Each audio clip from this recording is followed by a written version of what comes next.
Her eyes actually rolled up in the back of her head. Clarissa would actually feel an entity sit on her chest and choke her. Talking in some kind of language that I didn't know. She's actually felt fingers and claws around her neck. It's just like movie stuff you see, but it's real life. Things that you can't explain, that don't make sense, and that's why we consider it paranormal. There's not really a logical reason that we can make sense out of it with.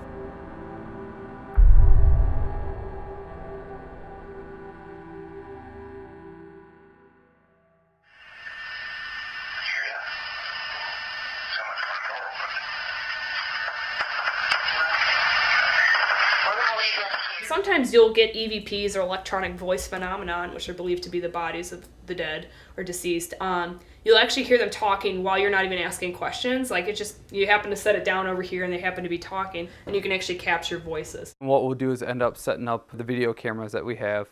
We have 4 surveillance cameras that do just like a security system for a house.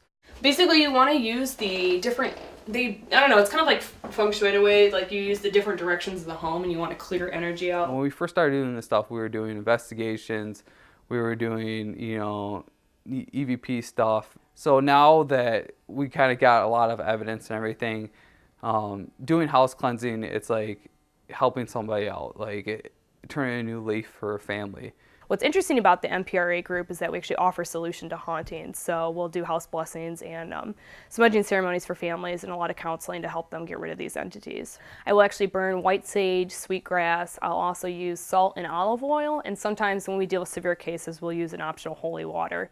Olive oil is kind of, well, you guys think of like olive branches, a sign of peace and stuff like that. And it's actually used in Native American stuff as well too.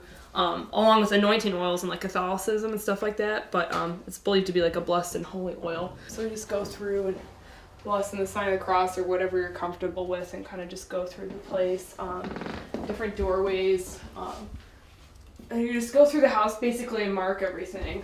We kind of get this connection with the family. The family is really reaching out for people to help them, and with the field that we're in, it's really limited.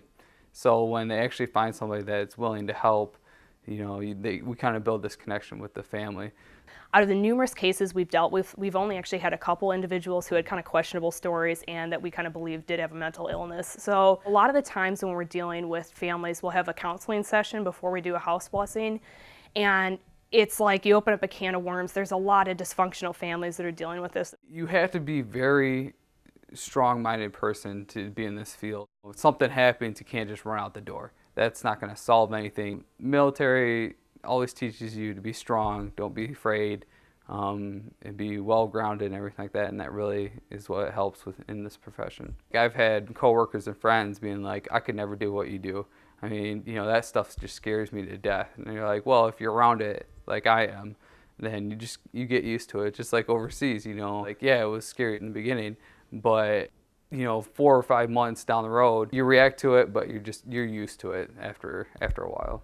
The most rewarding part about what we do is that we actually hear from the clients. They're like, oh my God, you know, it's completely gone. My life's turned for the better. And it's basically like their lives change around, and that this darkness that's been in their home and affecting their family and their, you know, mind and emotions is gone. And so we like to hear like testimonials and hear back from the clients, and they'll definitely let us know that things have improved and we've helped them a lot.